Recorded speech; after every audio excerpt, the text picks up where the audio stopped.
Hello, my dear students. Hope all of you are great and fine. Okay, let's resume chapter 7. Before we start chapter 7, let me remind you of chapter 6. Chapter 6, it ended by, very good, that the Marquis had been murdered or killed by Gaspard, as we all know. Okay, let's start chapter 7. It's called or entitled Two Promises.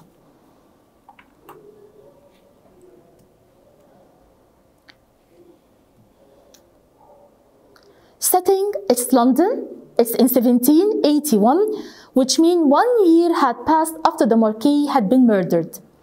And simply it is all in one place, which is Dr. Manette's house in Soho Square in England or London. Main characters, we have Charles Darnay, or as you can call him, Charles Darnay, no difference, Sydney Carton, Dr. Alexander Manette or Dr. Manette, and Lucy Manette. The main incidents or the main ideas of chapter 7 is simply, I have a promise from Dr. Manette to Charles Darnay and a promise from Darnay to Dr. Manette, and the major promise will be from Sydney Carton to Lucy Manette.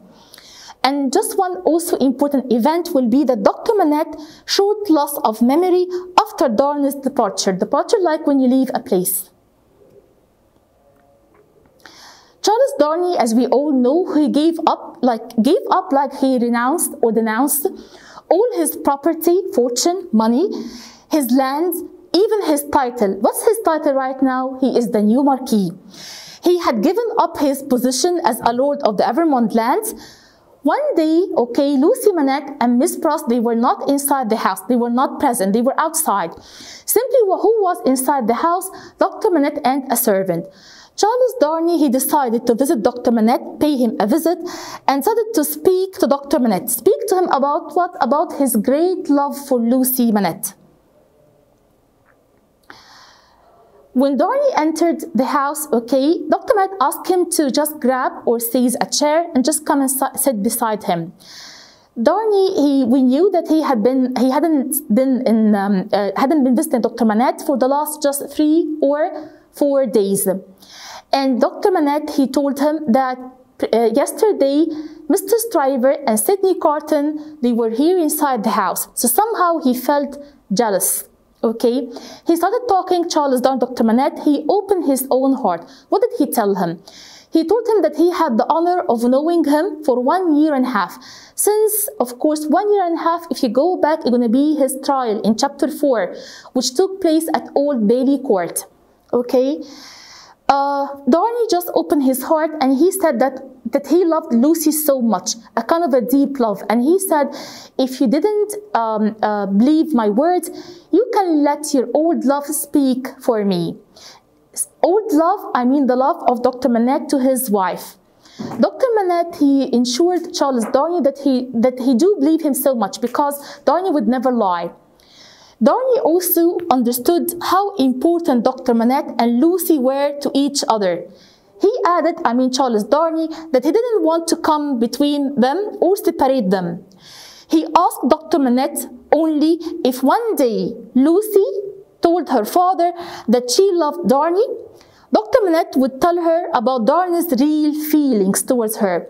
Dr. Manette promised Charles Darnay that if Lucy agreed to marry Darnay, if she loved him, if she agreed to marry him, he would never oppose like disagree the marriage. That was the first promise from Dr. Manette to Charles Darnay. And also during their talking, if you're going to read more from the book, from our novel itself, he also told him, Charles Darnay, that the two of them were exiled. They left France and they are just living in a new country, which is England. He said that I know how much you suffered a lot when you were in prison, as well as when Lucy was a child and she just assumed that you might be like an orphan. I would never separate Lucy away from you. That was his vows of love. And Dr. Manette, that's why he promised him that if Lucy agreed to marry him, he would never oppose the marriage. How about second promise? Here it is. Darnay wanted to be fully trusted and honest with Dr. Manette. How can he be honest? That he needed to expose, reveal, tell him about his real identity, his real name, which is Charles Evermont. And also tell him about the reasons for leaving France and living here in England. When he was about to tell Dr. Manette stopped him how many times? Twice, 2 times. One time by putting his 2 hands over his head like ears, as if like, I don't want to listen to you. The second time simply by putting his own finger over Darnay's lips like, don't tell me. He stopped him for twice. Okay? And he asked Darnay, he said, Darnay, would you give me a promise? Darnay said, sure, willingly. Dr. Manette asked him, okay, that he would tell him, or he would listen to Darnay's real name and the reason for leaving France on the morning of the wedding, okay? That was the second promise. Darnay left before Lucy's arrival, before she came back home, before she returned back home. When she returned back home, it was about, I guess, like 1 hour. She was so amazed to find that the reading chair of her father empty. She kept searching for her father all over the house. She called his name, Father, Father, where are you? She went to his own bedroom, and to her great amazement, she heard a low hammering coming out of her father's room. Lucy, was completely shocked when she found him like bending over making shoes, and he had like a short or a temporary loss of memory. She called out his name, so Dr. Manette, he stopped making shoes and kept walking up and down, like keep on walking up and down, that's up and down, until he was completely composed and relieved. This is kind of a photo, and here is Lucy Manette, and here is Sydney Carton. On the same night, okay, later, Sydney Carton also, he paid a visit to Lucy Manette. Why? To confess, to tell her how much he loved her so much. Okay, she observed a change in his face, that he was not feeling well. When she asked him about the reason for that, okay, he said, she said, I guess you are not feeling well because of your lifestyle. You should change your life. There was kind of a tears in his own voice and his own ears as well, and his own eyes as well, as if he was almost crying. He said, it's too late, Miss Manette, to change my life. Change his life, like to stop being like a person who is someone who cares for his life, someone who had a good character, who had a target in his life, someone who stopped drinking wine, okay? He said, it's too late for me to change my life, too late. And then he opened his heart to her. What did he tell her? He said that he loved her so much, okay? And he said that he knew that he didn't deserve